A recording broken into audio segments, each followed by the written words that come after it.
Welcome to Safeguarding Updates for Term 3 for the academic year 2024 to 25.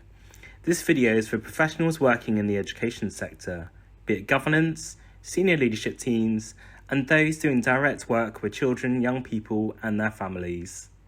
This is meant to make updates from the designated Safeguarding Lead networks more accessible to a wider audience.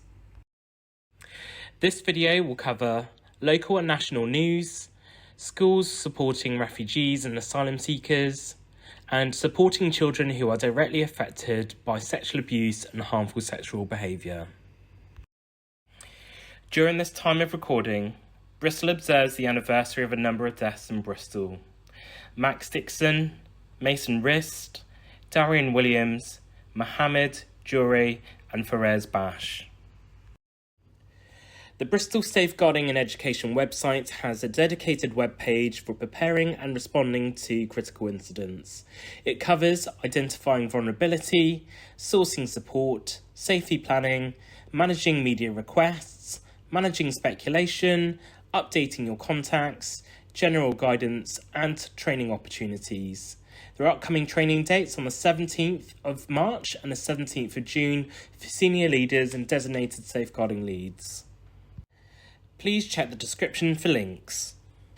We also want to publicise Bernardo's Education Community, which was launched back in January 2021 as part of their mental health support services in response to COVID-19 pandemic, with a focus on loss, grief, bereavement and trauma. The aim of Bernardo's Education Community is to improve the mental health of babies, children and young people by providing staff working in education with the knowledge, understanding and tools to support them. Bernardo's Education Community provides a range of resources, training and support outlined on the slide. Links will be in the description. The Home Office have commissioned work around developing the Uniform Intelligence Hub. This has been designed by Camera Forensics, who will work with local police forces and local authorities to roll out ways of working to ensure children subject to online abuse can be identified and supported. This can include incidents of online sexual abuse and exploitation. Once local arrangements have been confirmed, we will be asking settings to ensure they can provide stock images of their uniforms and logos, which will be uploaded to the national database. The Children's Wellbeing and Schools Bill aims to enhance the protection of children and improve educational standards in England and Wales. These measures are designed to create a safer and more supportive environment for children, whilst also ensuring that educators have the resources and support they need to succeed. The policy summary is a helpful document of what the provisions are, what this will look like in practice, and what the benefits will be. The Association of Directors of Children's Services on Safeguarding Pressures provides data showing the real and positive impact of sustained investment in early help to children, young people and families in reducing pressures on statutory child protection and care services. The report highlights health challenges. For the first time, poor parental mental health has overtaken domestic abuse as the most common factor in children's social care assessments. A range of health challenges were highlighted for the impact of delayed access to assessment or treatment plans for children and for parents and carers, particularly for alcohol and substance misuse as well as mental health. The report also highlights multiple housing concerns. Children and families are being unable to access good quality housing with overcrowding, growing use of temporary accommodation and unaffordability of housing, contributing to family distress and breakdown against the backdrop of a cost of living crisis. Children's Services are supplementing rents under Section 17 duties of the Children Act 1989 to sustain families and keep them together. This is unsustainable. A lasting impact of COVID-19 on children and young people's lives. There are increasingly visible and growing levels of mental health needs among children, plus their parents and carers, via heightened inequalities, deteriorating behaviour in schools resulting in rising exclusions, as well as social and developmental delays in younger children. Families are less resilient and have more entrenched and overlapping needs and challenges as the pandemic aggravated or accelerated needs. You can read more about it in the report from Research and Practice. The link is in the description. On the 14th of January, Bristol City Council unanimously approved the recommendations in line with other local authorities around the country. This means in Bristol would be working to ensure children and young people who have experienced care or who are care leavers have reasonable adjustments made in areas of education, skills and employment. Here are a few local and national consultations that may be of interest to you as a professional working in the education sector. Links are in the description. The Bristol Sanctuary Strategy will be a document that sets out what is most important to sanctuary seekers in our city and explains what Bristol City Council will work to achieve over the next 5 years to support them. The council wants to hear from sanctuary seekers and people who work with them to help us develop the strategy. This closes on the 16th of March 2025. Improving the way Ofsted inspects education. Ofsted are reviewing their proposals around report cards, education inspection toolkits, inspection methodology, and how Ofsted will place a school into a category of concern. This closes on the 28th of April 2025.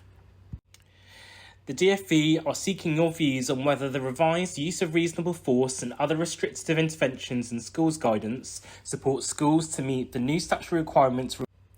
This consultation closes on the 29th of April 2025. Here are some updates from the local safeguarding partnership in Bristol, the Keeping Bristol Safe Partnership. There have been new cases of measles in Bristol since December 2024. Measles can spread very easily among those who are unvaccinated. Approximately 17% of 5-year-old children in Bristol have not had the MMR vaccine. There's also a significant number of children aged 5 to 18 who have missed their MMR vaccinations. We are asking all settings to send letters to parents and carers highlighting the concern and how they can access support. Ensure that each setting's leadership team have read the guidance from UK Health Security Agency around how they should prevent and respond to cases. And for settings to explore a dedicated page for resources, here you can find leaflets and posters in several different languages. Links are in the description. The Bristol City Youth Council have worked with other youth organisations across the city to talk about what they want adults around them to focus on for the next year. Over the next year, young people want adults to focus on priorities for each locality. In the north of Bristol, safety. In the south of Bristol, knife crime. And in East Central area, youth services. You can read the full report by scanning the QR code or clicking the link in the description. The Keeping Bristol Safe Partnership Shadow Board is a group of young people in Bristol who work together to ensure that the voices of children and young people are heard in the design and delivery of services aimed to keep them safe. The Shadow Board meets monthly to discuss various issues related to child safety and to provide feedback to professionals from organisations such as the Council, Avon and Somerset Police and local health services. The young people drafted, voiced and created a video for parents and carers around having conversations with their children about knife crime. Please do cascade this to your parents and carers. We are also looking for more young people with lived experiences of safeguarding services to join the Shadow Board. If you know someone who may be interested, the video and the link to the poster are in the description. Working Together to Safeguard Children 2023 highlights educational providers, including multi-academy trusts, have a responsibility to play their full part in local safeguarding arrangements, including where their footprint extends over several local authority areas. This includes, but should not be limited to, responding to safeguarding audits for quality and compliance, as requested by the local authority and or local safeguarding partners. The Section 175 audit is a mechanism where the local authority can exercise its statutory duties under the Education Act 2002. This places a duty on local authorities to ensure that settings within its jurisdiction have effective processes and practices to promote the safety and welfare of children. This audit is a tool to help settings monitor and improve safeguarding practice. The team have collaborated with the workforce to develop the audit experience to be more meaningful and less tick-boxing. This includes giving more time to reflect and develop processes and practices. To link with the expectations from the previous school's white paper, we've made it biennial rather than annual. To support ownership and effective management in line with Part 2 of Keeping Children Safe in Education, designated safeguarding leads can work collaboratively with their governance and other members of the senior leadership team. The tool is an Excel document hosted on SharePoint to allow for multiple colleagues to access it as necessary. To ensure support for those new to the audit, we have created a video resource to help leaders and governance understand the audit and why it is important. This tool has already been shared with Bristol Education settings. If you have any further questions, please contact the Safeguarding in Education team.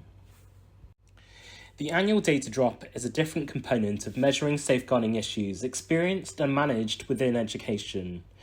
Last academic year, there was a grace period to allow schools to standardise the way they record numbers of incidents so they can complete a report. The data drop helps us consider how many incidents of any concern is actually happening, and it's been done retrospectively to allow for full year's data to be shared. This will assist us to consider the volume of a particular safeguarding concern being identified and experienced, but also identify where resource needs to be allocated around the city. Links to both tools can be found in the description. There is a need to consider our work to support the safeguarding of children who are seeking sanctuary. Bristol is a city of sanctuary. The contents of the next few slides have been generated by Ruth Pickersgill in partnership with the Supporting Refugee and Asylum Seeking Pupils in Schools professionals. Over the years, the way the Home Office is accommodating those seeking asylum and refuge has changed. Families are put into hotels whilst their applications are being processed. This means settings that are in close proximity to these hotels are having to think about their approach to supporting children with often more complex needs than their normal catchment demographic. In Bristol, there's been a recent rapid review following the death of a child whose family was seeking sanctuary. The learning from this review highlights the need for educators to be more aware of the vulnerabilities that children seeking sanctuary face, but also how to engage with some of the support mechanisms that are in place to ensure that reasonable adjustments can be made. Children who are sanctuary seeking often have additional vulnerabilities to safeguarding concerns, compounded by existing trauma and social status. Often they are more vulnerable to abuse and exploitation as they don't always know about or feel confident accessing established safeguarding processes. They also face additional barriers to disclosing their worries due to language or cultural differences. This cohort of children face additional barriers with admissions, inductions, with their school attendance and transitions. Bristol has seen a high level of children who are sanctuary seeking with negative educational outcomes because of these. Our generic approaches to teaching and safeguarding are not always effective. Bespoke approaches are required to mitigate their additional needs. The current political climate and recent far-right riots have increased the level of hate crime and racist incidents that this group of people face. This can be explicit, but also implicit and systemic. How to engage with work in Bristol. There is a Supporting Refugee and Asylum Seeking Pupils in Schools group. This is a professional network looking at developing and championing best practice. The Bristol City of Sanctuary has a project arm, Schools and Colleges of Sanctuary Award. You can join the newsletter, commission bespoke training for your setting, and get an award for all the hard work that you're doing. The team are developing a 7-minute briefing to support leaders to cascade key points of learning and considerations for next steps. You can get further advice and guidance from the attendance and belonging team, the Sanctuary Services team, and professionals who operationalise the Asylum Support and Resettlement Scheme. As part of a community of practice, we conducted a scoping exercise in the designated safeguarding lead networks. If you would like to participate and support the workforce, share your strengths and areas of development. Find the link to the survey in the description. Supporting children who are directly affected by sexual abuse and harmful sexual behaviour. Sexual abuse and harm experienced by children has become more recognised both in awareness and identification. This is reflected in our professional duties since its introduction in keeping children safe in education back in 2022. Colleagues from Bristol settings, local authority offices and agencies who support children affected by child harm have worked to develop guidance for schools. The Greenhouse is a charity which offers support for children, young people and their families in the Avon and Somerset area who have experienced sexual abuse. They've worked with families on developing guidance for professionals in education settings. There is an accompanying video that explains the guidance in further details. You can find links to the guidance and the video in the description. Be Safe is a specialist team, part of Child and Adolescent Mental Health Services in Avon and Wiltshire Mental Health Partnership Trust. The team support children who have harmed sexually. The links for the guidance for schools and video introducing contents can be found in the description. Think about your role and what you can do. How can these materials be helpful? How are you going to share this with your wider team? Consider what you can do to ensure that these are known about and embedded in your setting. Thank you for watching. The next designated safeguarding lead networks, if you want to join us, are in Term 5. These are the 6th, 7th and 8th of May 2025. Links to sign up to these are in the description.